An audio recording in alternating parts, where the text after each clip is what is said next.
Welcome, welcome, welcome, everyone. There it is. Everybody is dropping where they're connecting from in the chat. But I hope wherever you are dancing because we are only about 20 days out. So please drop where in the chat. It's moving so fast. I'd call it out, but it's in tiny letters and I can barely see anything. But I'm pretty sure we have representation from the entire country and maybe even people abroad who are here to make a difference in the days leading up to the election. So real quick, some housekeeping stuff. I'm Maya May, first of all, by the way, aka Maya on Stage. I'm the host of The Breakdown with Rick Wilson and Punching Up with me. Thank you for everyone who's here tonight, even though there may be a WNBA game playing right now, but you can put that on in the background or you can watch it later. I'm not going to tell you who I'm rooting for. If you are new here, welcome. Women Wednesdays for Harris is a weekly organizing call, but I'm calling it a party because that's what we're doing. We're having fun because we're building community at the same time. And we're training messengers and volunteers on the most effective ways to take action. How exciting, right? To help Harris win big in November, like big, like huge, huge numbers, because I don't want there to be any pontificating or debating on whether she actually, no, we're putting people out in full force each week, a specific theme, right? So that means we're going to have a clear call to action, tangible steps. That means you need to have a notebook out, taking notes. You can tell I'm Gen X because I'm like notebook. I'm like, you're going to take notes. But seriously, you're going to learn a lot tonight and you're going to want to be able to share it with people in your life and you're going to want to implement it. And so please be ready to just jot those notes down. Before we get started, quick reminder, there's a CC button, like a closed captioning button. If you don't see the closed captions, you can go ahead and find that there. If you can't find it, drop it in the chat and somebody will help you find it. The chat is moving very quickly right now. I'm glad that everyone's saying hi to everybody, but we are going to turn that off in a second because it can be a little bit distracting as we get all excited. It's like a party where everyone's like chit-chatting, but we want to focus on the message at hand. So keep it going with the energy in the chat. Say all your hellos. And also wanted to acknowledge that the real world is happening out there, as we know, and that's why we're doing the work that we're doing right now online. So for everyone affected by the hurricanes, we are thinking about you, and we are hoping that we can get some leadership in that will actually make a difference. There are links that will be dropped in the chat later if you want to help. So tonight's theme, making the final pitch. And this isn't just an elevator pitch, but it could be, but we only have 20 days and we need to prepare to get out the vote. That means you have to have your message down. So we have a great lineup tonight of people who are going to talk about their stories and their why, but we're also going to have a training, an amazing training so that you can learn how to tell your story and communicate effectively to potential voters. Would-be voters in your life, but also at the grocery store. Like, I really want you talking to everybody that you run into about voting and why it's so important to vote. And so we're going to learn how to do that. Are you ready for our first speaker? Because I wanted to sing tonight when Girl on Fire came on, but I was like, I can't sing because we have Ariana Debose in the building. If anybody's going to sing, it's going to be her. She's an award-winning actor. You may know her from West Side Story. She's got a new show, a new movie that is dropping right now, House of Spoiled, which is out on Amazon. She's hosted the Tony Awards, and she's here with us tonight because she cares. Ariana Debose. Welcome to Women Wednesdays for Harris. Thank you, Maya. I'm so happy to be here. I think I was telling you guys a few minutes ago, I was like, I'm a little nervous, but I'm so excited. I'm so inspired seeing how much action has been cultivated in these last weeks and months. I don't know, I was raised by a single parent school teacher, a public educator, and she teaches history. So to be living through this moment in time, it feels like we are a part of history. I was also in Hamilton, so there's a lot of like history things going on. Like, it's exciting to be in this particular room where it happens tonight. And so I just wanted to say a quick thank you to all of you who have showed up, who continue to show up to find the new ways to connect and to keep this message going all the way up to election day. Because the election is happening now. It's actually not on election day. You're changing hearts and minds right now so that when we get to the day, we get the result that we all deserve. So I'm just going to share with you all a little bit about my why. I am a native North Carolinian. I proud mixed chick. I am very proudly Puerto Rican. I am an Afro Latina. I am a woman. I'm queer. I'm all of these different things. And I think we all should get to celebrate all of those things as Americans. Um, and the thing that I come back to, especially in the recent years since my life has changed, if you all know, I was in West Side Story. That film, that opportunity changed my life. And I want those types of opportunities for all of us, whether you're interested in entertainment or something else. You deserve the right to go after your dreams. You deserve the safety to to continue that journey. Does that make any sense? Like, I feel like we're living in a moment where these safeties, these freedoms, they're really on the line. So much is on our ballot. And I think, when I think about myself, what am I showing up for? Why am I going to the polls? I'm going to the polls so that I can ensure that this ideology of unfortunate hate that we've seen emboldened in the Trump years doesn't have to persist. Like, I've lived in New York City for a very long time. And during those years with that particular administration, I remember walking down the street holding my girlfriend's hand, and I was accosted and daggone near assaulted simply just for minding my own business walking down the street. I don't think anybody, no matter how you identify, should have to experience that. You deserve to walk down the street in safety. I believe that you get to make these decisions about your bodies. I mentioned earlier, my mother's an educator. I believe that educators and children should get to go to school and not have to worry about what's going to happen to them in the classroom. Like, these are all of these moments, the whys, the American dream that we get to define right now, what we're fighting for. And that's part of, like, what I fight for every day when I choose the projects that I accept, because I want to keep those stories, our stories being told. We're telling a story right now in the leadership that we get to choose. And I think that we get to joyfully do that. So when you go to the polls, I want you to sing and dance about it, about how excited you are to get to choose a leader that truly cares about all of us, not just some of us, no matter how we identify. Because that's what I hear when Kamala and Tim and Doug and everyone from the campaign, when they get up there and they talk about all of us, not just some of us. Um, so yeah, I thank you all for showing up, and I hope that you continue to do so in the same way that I'm going to. I actually just got to Tennessee for a new job, and it's really interesting being in a new space, but finding those ways to talk about things that matter to all of us. It really does make a difference. And it's how you do it. Do it joyfully in the ways that let people feel heard and seen, but also talk about those things that bring us together rather than those things that divide us. And I bet you 9 times out of 10, you will see a shift. So, anyways, I'm not going to take up any more of our valuable time on this call.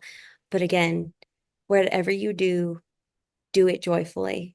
And let's save our democracy together. Yes.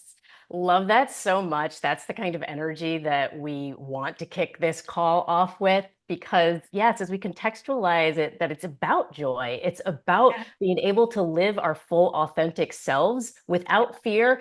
And I love that you say that it's for everyone. Like, that's how everyone thrives. And so I know that's resonating with everyone on the call right now and giving us the energy to go into the headier part of what we're about to do. So thank you so much for sharing your story and for being here with us. I think it's so important to hear from artists who are so good at storytelling to communicate these feels, these emotions that we all have. So thank you so much for being here. And everybody go watch her show, but not yet. We're going to watch. Not yet. You have a lot to talk about right now. Yes. Yes. So stay focused, everybody. Thank you, Ariana. Thanks, Maya. All right. Next up is this is the notebook portion. This is the grab your pens, your pencils portion. We have who I would like to say is like one of my favorite new follows on X because she's always breaking down information in a way that people need to hear. She's like a fellow word nerd, is what I like to say. Anat Shenker-Osorio, there you are. Hi. Has an incredible following on Twitter, but I think it should be even bigger. She's the principal and founder of ASO Communications and hosts Words to Win By, which is a podcast. And yes, words matter.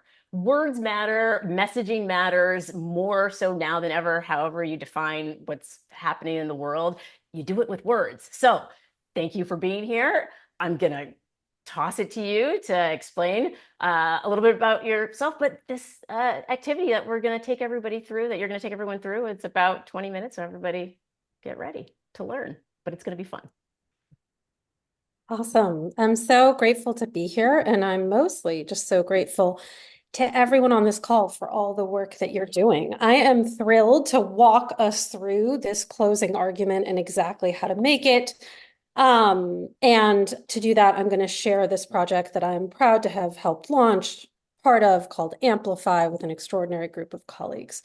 Before we go forwards, we're going to go backwards just for half a second, which is to say that this project actually first began in 2022. We have been sounding this all freedoms all the time drum for a very long time, and hopefully you've noticed that it's starting to catch hold.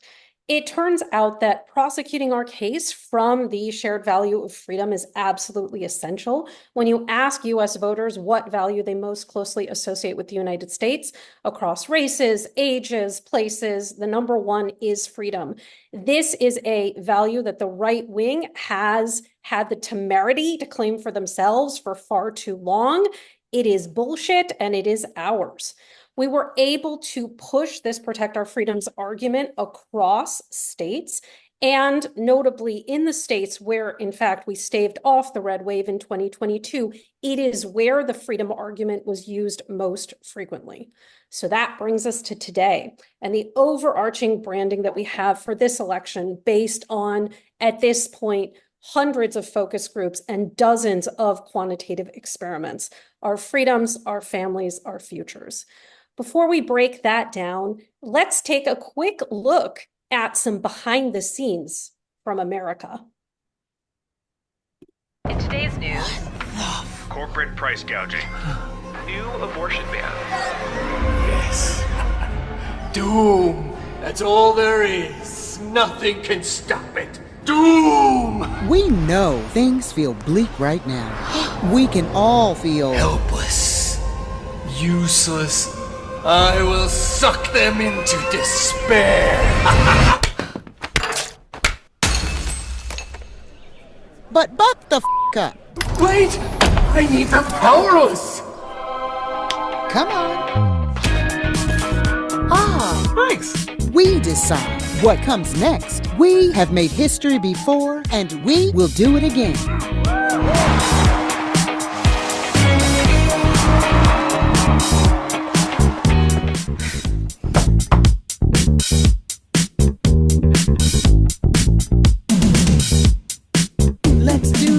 So Amplify, among many other things, is a content making and sharing platform. We create ads that are based in tested research, and then we test them again to ensure that they practice what we call mobi-suasion, mobilization and persuasion, one and the same.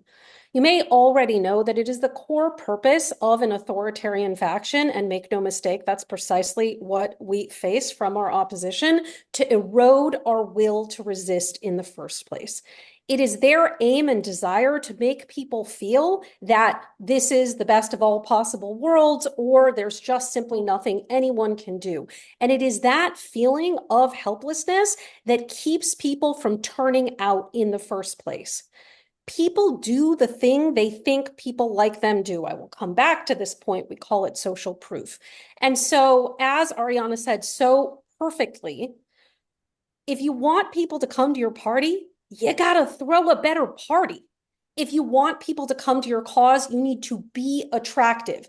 If we are voicing out loud our understandable fears and concerns around losing this election, if we're on the polar coaster, if we're narrating that, we are carrying water for Trump. Trump requires a narrative that says that he is ahead and is going to win, because that is the way that he cements his ability to sabotage the election, when in fact that is not the case. What I can tell you right now, without needing to be a fortune teller, is that the majority of Americans are going to turn out to elect Kamala Harris. So let's break down our messaging. The first place, as I already indicated, is our freedoms. Many people think freedom's fine. Let's use that messaging for abortion. And yes, you should. The freedom to decide whether and when we grow our families, the freedom to decide what happens to our own bodies. But freedom, it turns out, is an approach and a framework that we can use across issues. And in that allows us to create repetition by saying the same thing over and over and over, but applying it to lots of different causes. Freedom to join together in union, freedom to retire in dignity. Freedom is the framing that allows us to make an economic argument. In America, we value our freedoms, but corporations take in record profits by denying our freedom to have a good life. Kamala Harris wants us to have real freedom, the freedom to earn a good living, to cast our votes, and care for our families. That's why she took on price gouging as vice president, prosecuted crooked corporations as attorney general, and will stand up for our families as president. Vote Kamala Harris for the freedom to live a better life.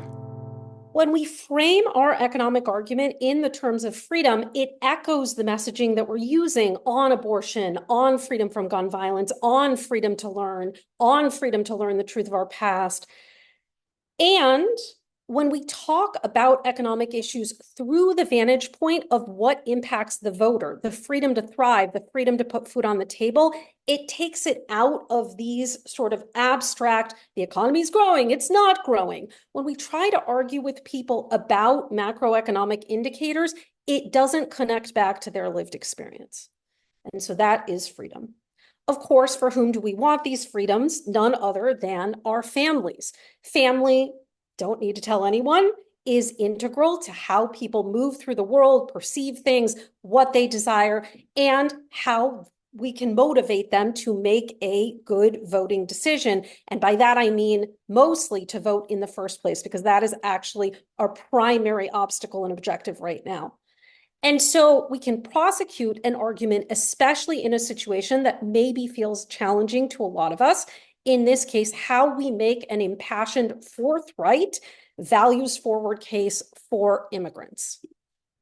They may drive you crazy, but everyone knows that family comes first. Kamala Harris knows most of us would move heaven and earth to provide for our loved ones, because love makes a family. While MAGA Republicans block solutions and sow fear, Kamala Harris knows it takes courage to seek freedom and courage to deliver real solutions, like a fair immigration process that respects all families. Vote Harris Waltz for our freedoms, our families, our futures.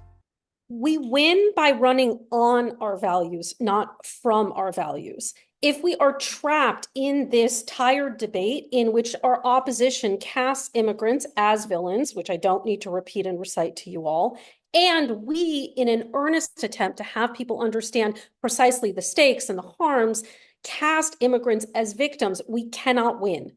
Instead, what we have to do is rely not upon sympathy for the other, because that is still a form of separating ourselves, but rather empathy and an understanding of exactly the courage that it takes to move to make a better life. And then, of course, we have our futures. What we find over and again, not simply within the United States, I'm fortunate enough to get to work across many different places.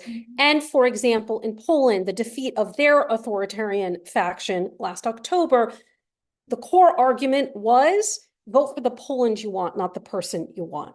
What we find over and again is that when we get people to think of the election as a fork in the road between two vastly different futures, they want to turn out and they turn out the right way. When we get into the weeds of the parties or even the candidates, folks who are unsure, folks who have misgivings, folks who have imbibed too much mis and disinformation are all too ready with getting into the weeds of what they don't like about one candidate and the other.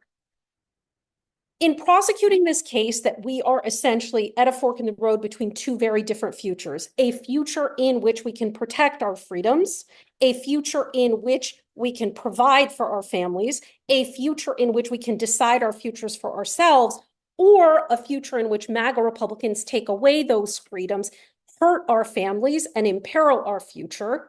We have to understand exactly how the opposition narrative works. It turns out it's pretty easy to do because they have literally one story and they just keep telling it over and again and casting the villains in a different guise.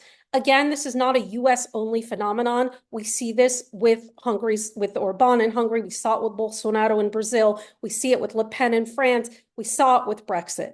And that narrative is to create an other. This is a different CRT. This is crime, race, trans. It's to create an other to blame for the ills of society.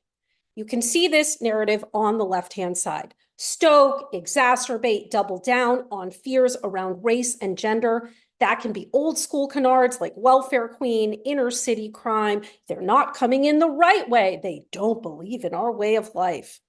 Those fears can be economic, they can be existential, the magical immigrant who is both not working and taking your job. How does that work?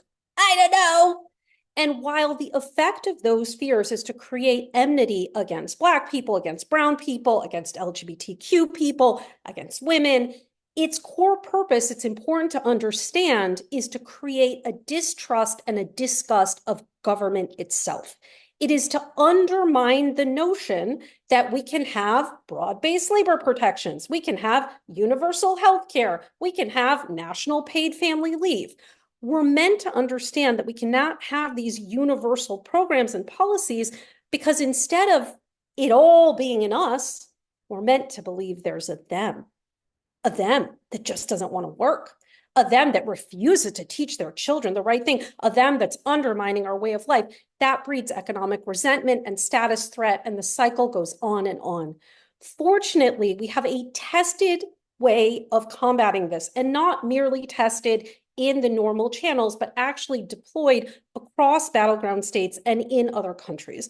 We call it the race, class, gender narrative, and here is an example of utilizing it.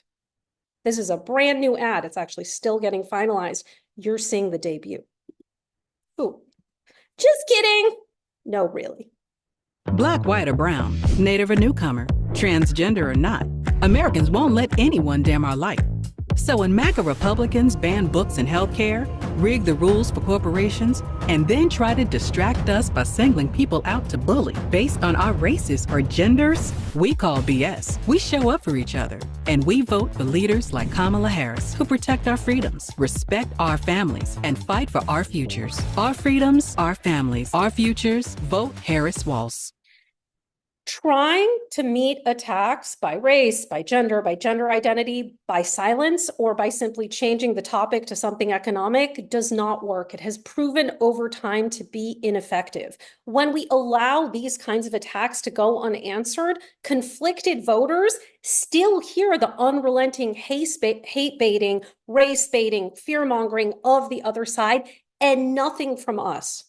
What we need to do instead is follow this three-part message, which is first, claim our shared value. In this case, it's the metaphor of wanting to shine bright, not wanting anyone to dim our light. In the immigration case, it can be the freedom to move.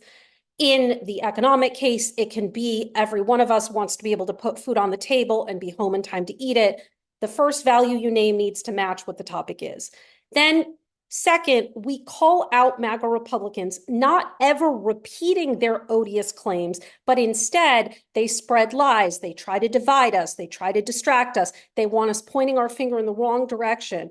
You say what they're doing and you ascribe motivation to it so that they can distract us, so that they can take away our freedoms, so that they can allow corporations to control us. I'm giving you lots of options.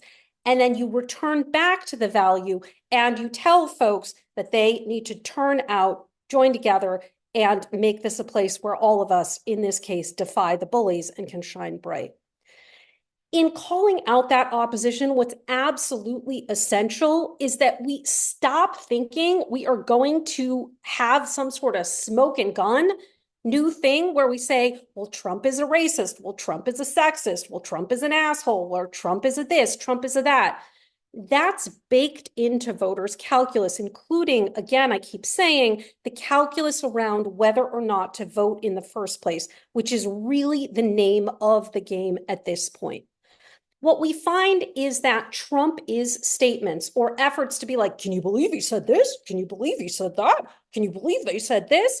That simply just amplifies his hateful rhetoric. That does not work. What does work is to focus on the voter-facing harms of his agenda. So shift away from Trump is, Vance is, whichever more localized Republican you're working against in a down ballot race, to will do, and how that will do, how the agenda is going to have a voter-facing impact. Of course, we have a handy dandy way to reference this. I'm sure y'all know what it is. It's called Project 2025. They published it in 920 pages, precisely what they plan to do. It is, in some ways, an embarrassment of horrifying riches of things to tell voters that they will do. And so in that, I want to give you some pointers specifically. Remember rule of three, you want to not overwhelm people, not only because they can't remember if you get them into the weeds of all of the things that are bad about Project 2025, but also because our problem with Project 2025, and it's one of the most frustrating elements of being a researcher, when we actually cut and paste from it verbatim and tell folks pieces of it, they think we're making it up. We actually have to make it sound better in our surveys so that people will adequately answer the question. You don't want to say everything under the sun about it because it actually makes people think that you might be exaggerating. So what do you want to say? You want to highlight voter-facing harms like eliminating the ACA or Obamacare, IVF, cutting Social Security. You don't want to highlight institution-facing harms. People, for example, have an easier time understanding why it's terrible that MAGA Republicans, the MAGA Republican agenda, is to cut school funding for kids who are struggling, cut school lunches for kids who are hungry, instead of dismantle the Department of Education. You might think people would be able to put two and two together. Not necessarily. Always put it in voter-facing terms. Whatever it is you're telling them, if it's a new piece of information, anchor it back to something they already know MAGA did, which is taking away our freedom on the abortion case. Ascribe motivation. I said it before, repetition is important. I'm repeating it again. You want to say not just what they're doing, but why. That the reason that they're doing this is because they want to seize power so they can rule over, not represent us. When I talk about this as another effort to take away our freedoms, to control us, to decide our futures for us, to take us backwards, take your pick, but make sure people understand not just what this is, but why. Use 3 examples, not more. Getting us toward the end, I said earlier something about social proof. Social proof can be described as the middle school theory of messaging. This simply means that people do the thing they think people like them do. If they think that people within their identity group are voting in record numbers, it is more likely that they will vote. And so when we try to induce people to take an action by saying, young people really aren't turning out, we think the numbers are low among Latinos, we're kind of concerned about African Americans, that actually has a measurable demobilizing effect, because what we are doing is we are creating permission structure for people to feel like, oh, well, then I guess my identity group doesn't do that. Again, what I said before, it is Trump's MO to want to create the narrative conditions that he is going to win this election, because it is from that basis that he will contest the results when he does not win. What we need to be saying over and over again is voters are turning out in record numbers to swear in Kamala Harris. Notice I didn't say Kamala Harris is going to win. There's no win fairy coming down from the heavens to bestow it upon her. We want to tell people that they are doing the thing we need them to do. Also notice I didn't say elect Kamala Harris. I said swear in Kamala Harris. The name of the game is swearing in, because there's going to be a whole lot of miles to go before we sleep after November 5th. So that leaves me off with how exactly we turn our audience into agents, talk about voting itself, and make it clear that this is what people like them are doing. You can say you were there when we did it, when America chose joy over anger, freedom over fear, when we chose our progress over corporate profits. Because this election is about two different futures. One where we control our lives, and one where they do. But we won't let them, because we were there to vote Kamala Harris for president. Tell people they're going to do the thing that you need them to do. And finally, recognize that vote is a verb. It's an action we need people to take. And one way to induce action is to embed it within identity.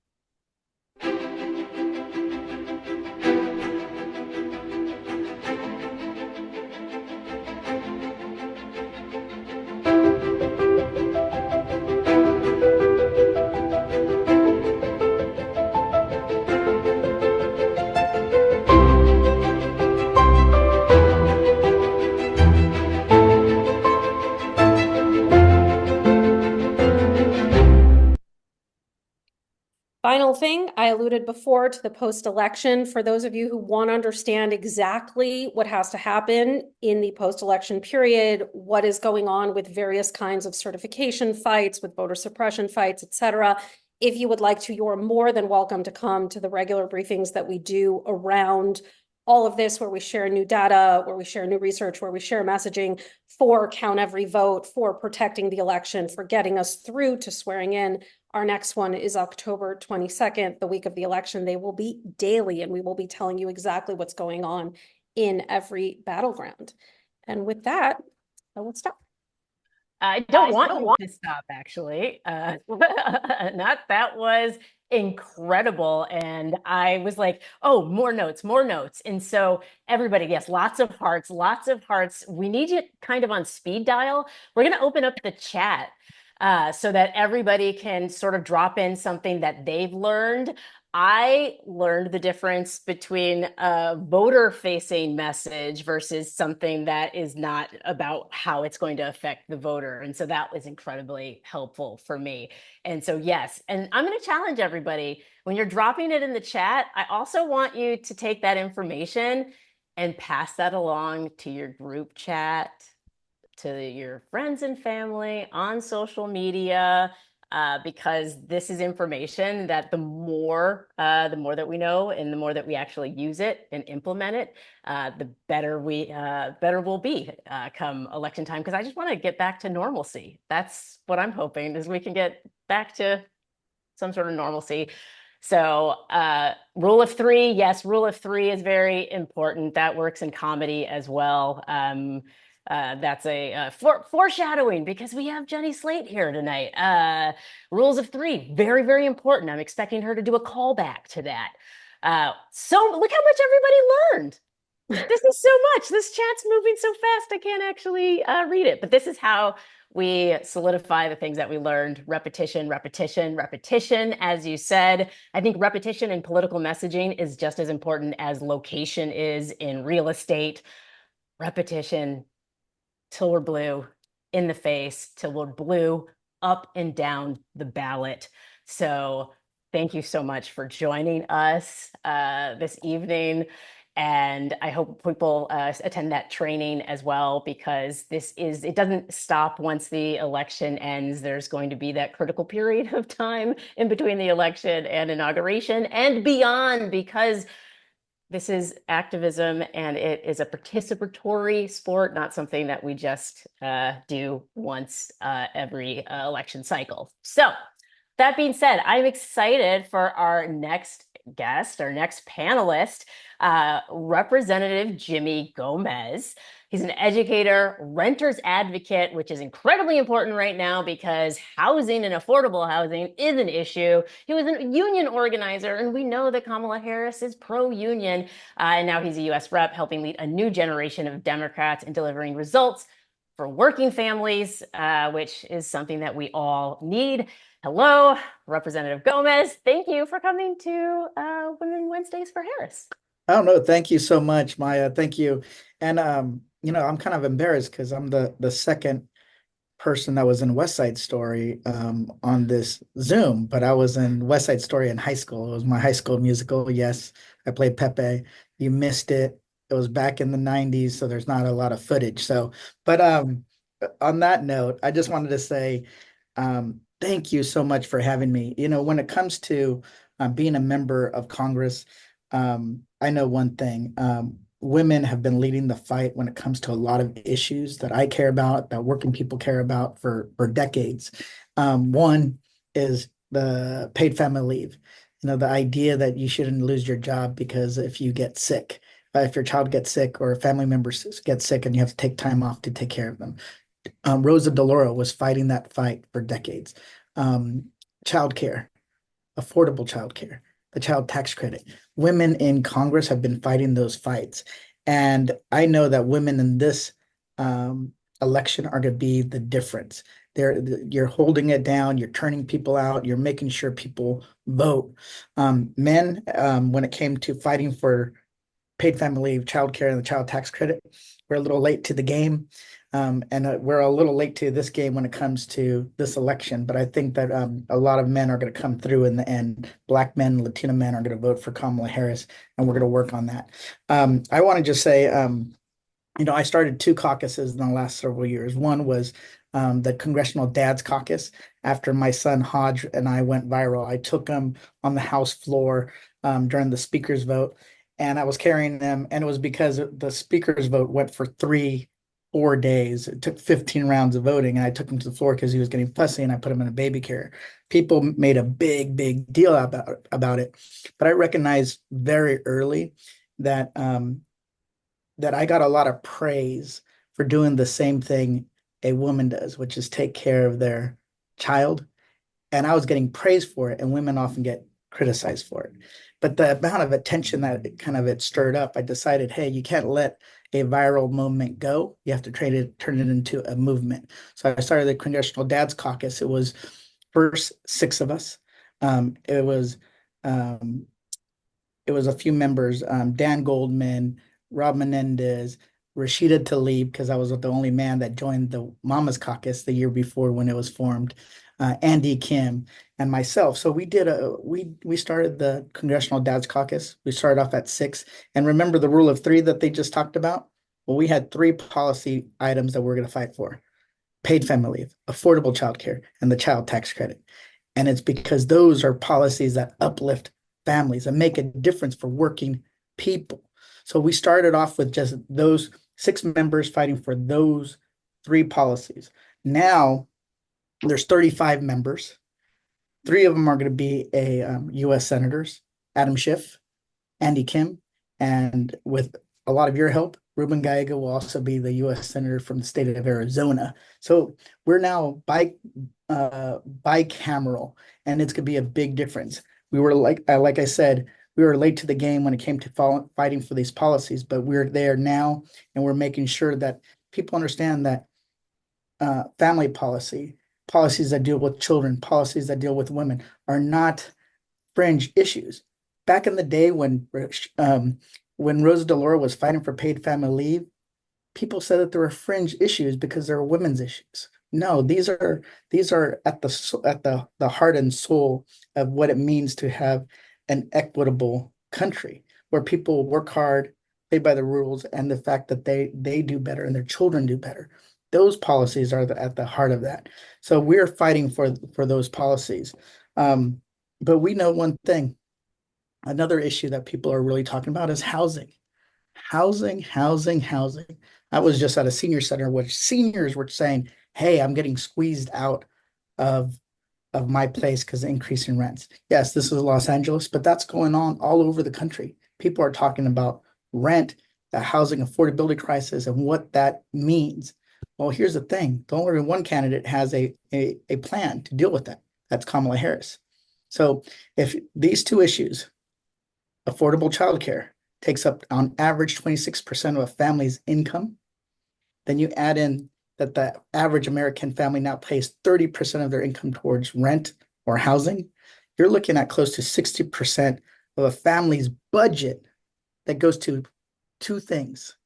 That means there's very little left for saving for retirement, for saving up to buy a house, very little for investing in a small business, and in the worst case scenarios, one of the parents has to leave the workforce to be able to take care of that child, and it often falls on women.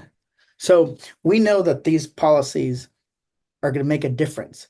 If Donald Trump gets elected, we're not going to have an ability to help people live in a place where they have freedom to do what they want to do, to help their family, to live in the same community that they grew up in.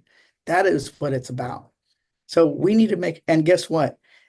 We know one thing. Economists have been talking about this. You take care of the housing affordability crisis and the childcare crisis, you can actually spur economic growth.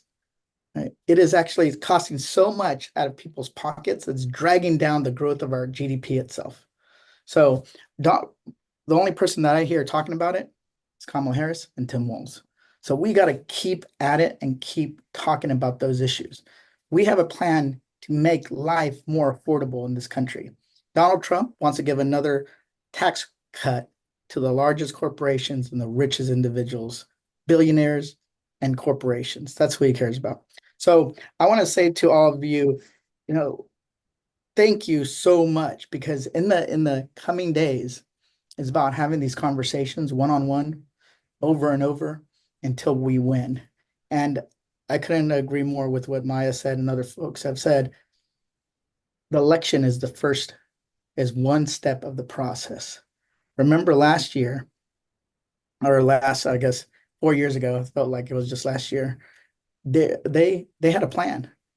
And a lot of us ignored that plan. We can't ignore their plan this time. They're going to try to push back in 60 counties that made the difference in 2020. They're going to try to undermine the vote.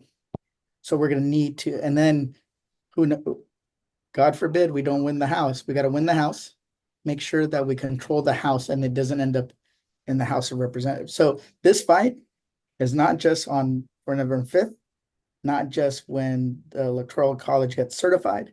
It's all the way until Kamala Harris is sworn in to the presidency. That's only when we can feel safe. If not, we can make the same mistake that we almost made in 2020. I was there on January 6th, and it was a frightening experience, to say the least. So thank all of you just for doing what you're doing, indivisible. You've been fighting Trump since I got sworn into office in July of 2017, first Democrat to get elected after Trump became president. Everybody was back. Remember, some people were saying, oh, he's not going to be that bad. No, it was going to be that bad. He was. And imagine a presidency, imagine a future where he has immunity from any official act. Think about that. So we have a lot of work to do. Let's win this.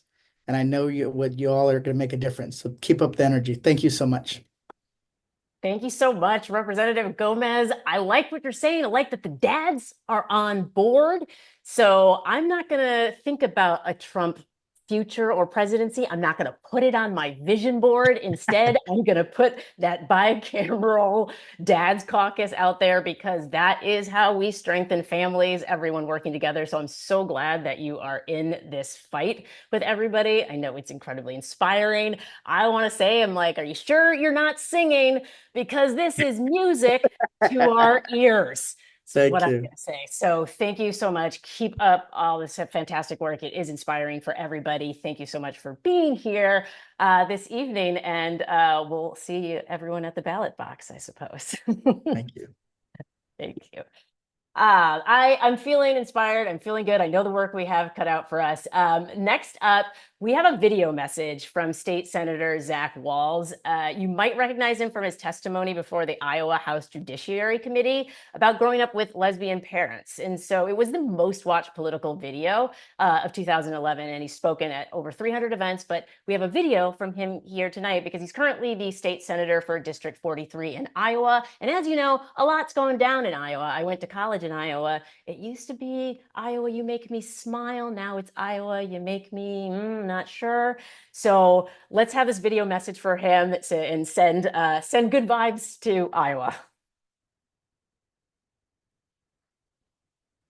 Hey everybody, my name is Zach Wahls, and I'm a state senator here in the great state of Iowa with the Iowa Hawkeyes. And I'm really sorry that I couldn't be on tonight's Zoom. I have heard so much about these incredible conversations that you all have been having and all the organizing work that you've been doing. And I wanted to share my support even though I'm not able to be with you on the actual panel in person.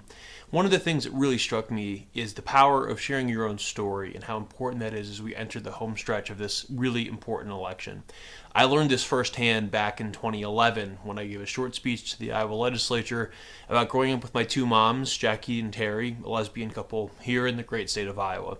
I was speaking to the Iowa State Legislature, and when a video of that speech was recorded, it went viral all over YouTube and social media.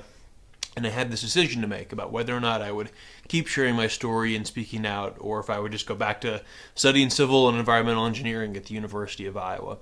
Ultimately, I chose to keep speaking up and sharing my story because I could see firsthand the power that sharing my story was having about this, on this conversation, this debate that the United States was having back in 2011.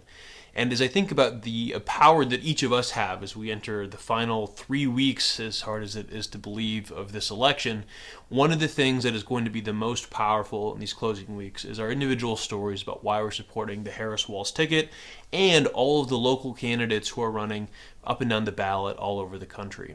When I'm not serving in the Iowa State Senate, I have the opportunity to lead a national organization called The Next 50. You can check us out at The Next 50, that's 50.us. And we support 50 next-generation leaders all over the country every single cycle. And that's exactly what people like you are doing with your work all over the country. These key races are going to be incredibly important, not just because they have the ability to make important changes when it comes to state and local policy, but because we know that by supporting these candidates down ballot and supporting the campaigns that they're running all over the country, that has a positive upstream effect on the top of the ticket as well. This phenomenon is called reverse coattails. It's something that we are a big believer in, and something that I'm really excited to hear is a focus for a lot of you as well. And when you think about sharing your story, I think what's really important to start by just talking about a shared value. You start with something that you agree on. For me, it was about the importance of family. That was something that I took really seriously.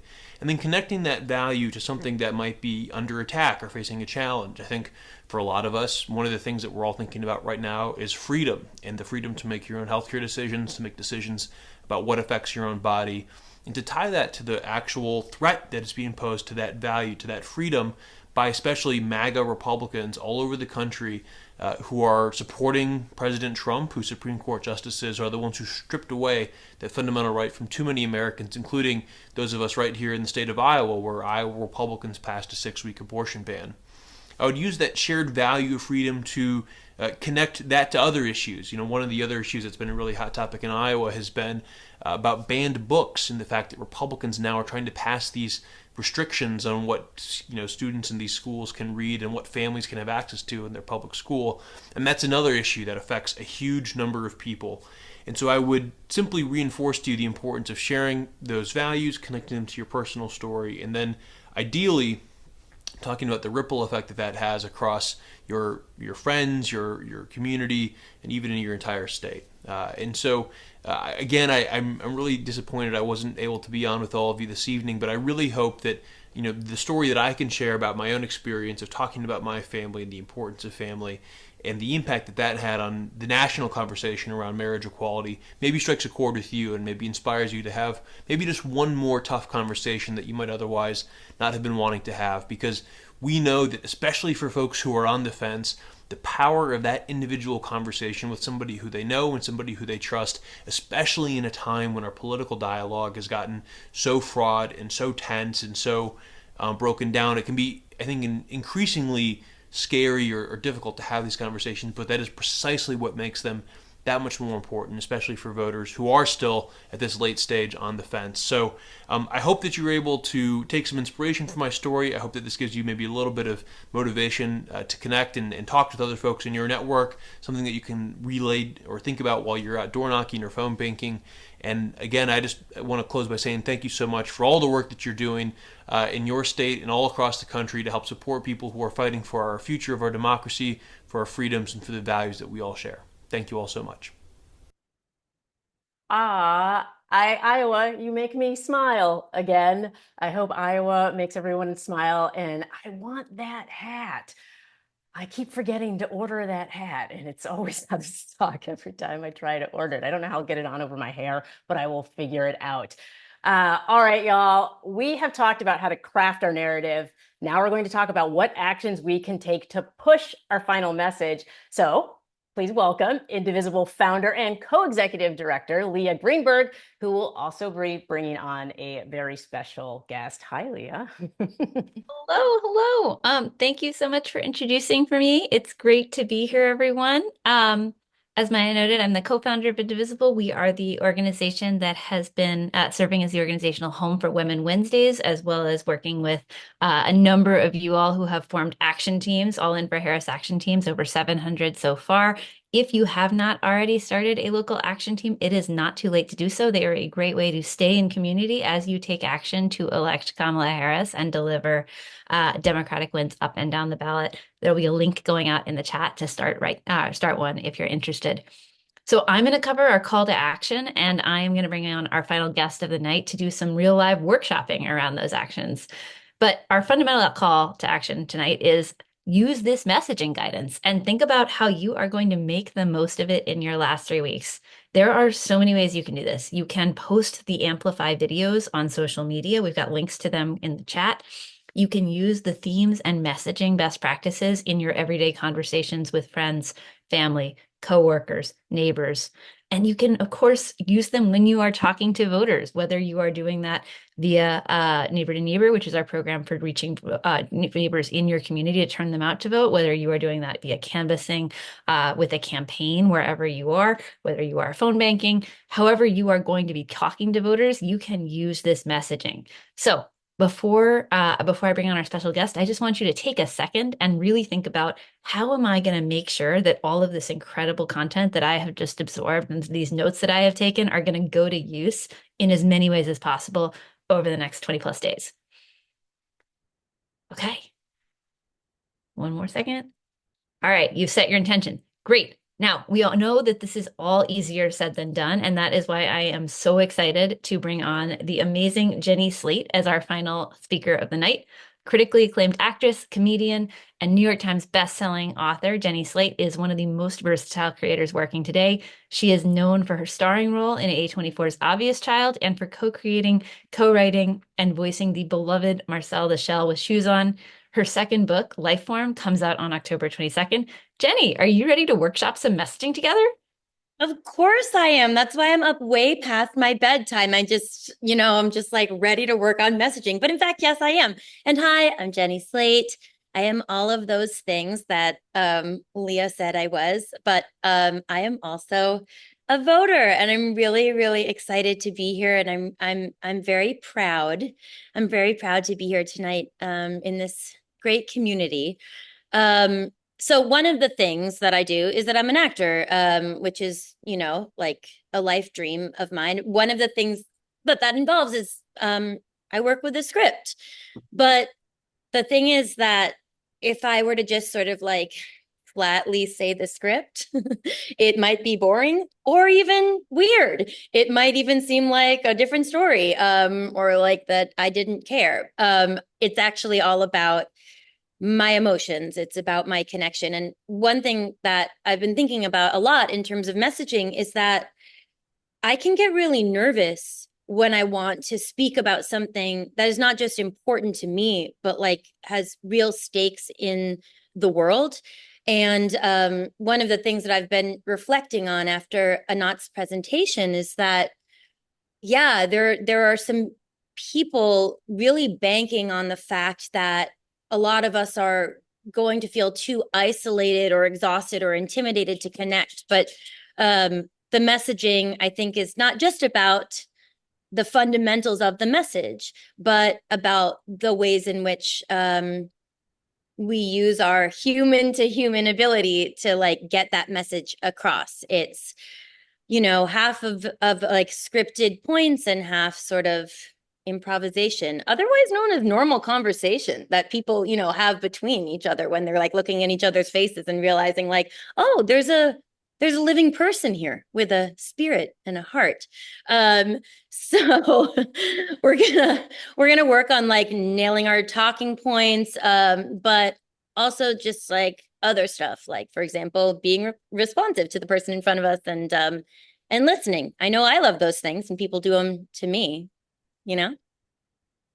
Absolutely. Absolutely. And I think that is such an important point because, you know, one of the things that we often talk about in Indivisible is that you want to get the message right, but also what can often be just as important is the messenger, right? Like the person who has a relationship, who's in relationship, who's based in your community, talking not because they are the biggest policy expert in the world, but because these are issues that are close to their heart and that matter to their values. So on that note, let's maybe start with just a quick recap. Jenny, can you remind us of the overall themes that Anat talked about that the messaging research shows are most resonant with voters in this cycle? Okay, first of all, I love a test.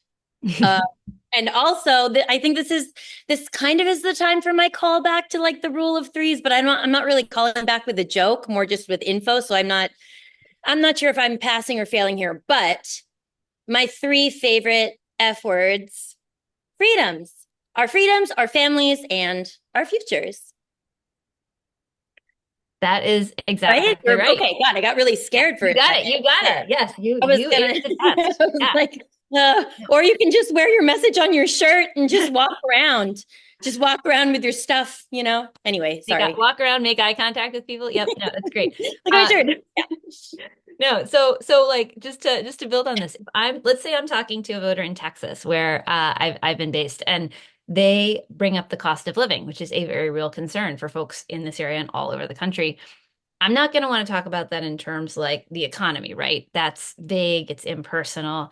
I want to talk about it, like Anat said, in terms of freedom. So talking about how Kamala Harris is supporting our freedom to thrive and prosper, our freedom to retire in dignity with Social Security, and really tangible things that are about the voters' experience and their the things that they care about and that are going to be immediately relevant to them.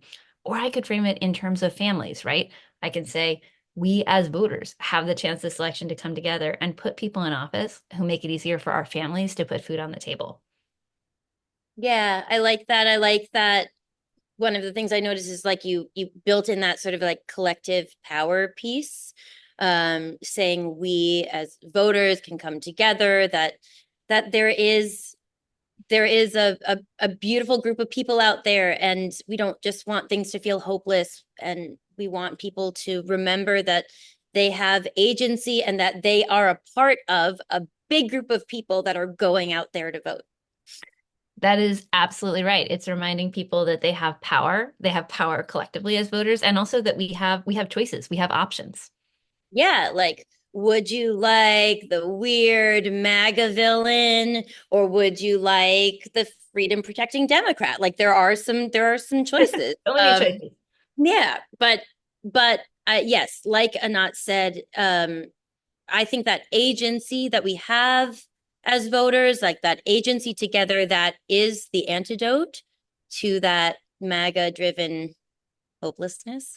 Absolutely, Yeah. absolutely. And that's, I mean, look, that's at the core of Anat's training, right? So let's swap roles. Like, speaking of this all, what is a scenario that you were thinking where you might work in some of this messaging? Right. Okay. So one thing that I'm thinking about is all of the people in my life who are parents, and also all of the queer and trans people in my life, how a lot of folks feel very strongly about LGBTQ rights and freedoms in their lives in general, but they might feel that they don't really know what to say to others. They don't know how to push back on the right wing attacks on those freedoms. So I think that if I was talking to one of my friends who is a parent in a place where there have been a lot of attacks on trans kids, I might offer that they could say to the other parents at the school something like they could be like, hey, or not like that was a weird hey. I mean, the friend can say hey how they want. I'm not really normal hey. like cool haze. Hi. Just skip that part. Do your own hello, and then the messaging after that very cool hey and hi would be something like, this election is about our children's freedom to be themselves and to pursue their dreams. You know, like that's what Ariana was talking about. And perhaps my friend could work in some of those, our themes around the future as well, saying things like, Trump will take away our kids' freedoms to be themselves, and Kamala Harris will ensure our kids can grow up with the freedom and space to be who they are. And we, the voters, can go out there and put her in office to do so. Loved it. You love to hear it. That's exactly right. Yeah. I mean, just while you have me, is there anything else that you want to workshop? I like workshopping, you know, it can be personal. I think this has been great, and we're running a little over because we are having too much fun with this. But you know, look, real conversations with voters are always going to be more dynamic than role plays or workshopping, but it's good to just practice saying this stuff out loud. So I hope everyone on this call, as you are thinking about how you're going to deploy this messaging, you also think about, you know, is there someone you can practice with? Get your besties together and talk to them about how would you actually deliver this kind of content. Try it. How about you, Jenny? Anything else to workshop? No, I'm gonna leave it there. But I just, before we go, I do want to say thank you to all of you who are doing the work to save our democracy, to connect to the people around you, and keep going. I'm gonna keep going too. I've got energy. I'm so happy to be here. I'm so grateful to be here, and thank you for letting me speak with you tonight. Oh, and sorry, back to Maya. Thank you, Jenny Slate. Thank you, Leah Greenburg. This is so incredible, and you nailed it with the rule of threes: freedoms, families, futures. Yes, so definitely a passing grade, and we can workshop saying, hey, we can do that, because that's also an awkward thing for me to just say, hey. But I want to say, hey, to everybody, thank you so very much for bringing your energy to this evening. We have a lot of work to do. Maybe throw a party where you can do the role playing with a friend, or maybe just talk to yourself in the mirror. Like, you know, like, are you talking to me? Are you talking? Yeah, I'm talking to you because I'm trying to make sure that you vote in November. Things like that. Make it fun. Keep it fun. That way your joy will runneth over and energize you all the way through. And if you need to take a break, it's okay. I know Tim Wall said we can't take a break or sleep, but I'll tell you, I've taken a day off or two during this election cycle, and it's done me a world of good. And we're almost there. We're almost there, y'all. So it's just a quick few things. Next week there will not be an organizing call because it is the town hall. Kamala Harris is having her town hall, so tune in to that. Make sure you tune into that. But We will then be back the week after, so make sure to register for that. Because we're going to be so very close, and of course we're going to want to come together as a community and do this work together. So there are going to be so many ways to get involved for getting out the vote. So we will see you back then. And in the meantime, you have your marching orders, so get at it. Thanks for joining us, and we'll see you soon.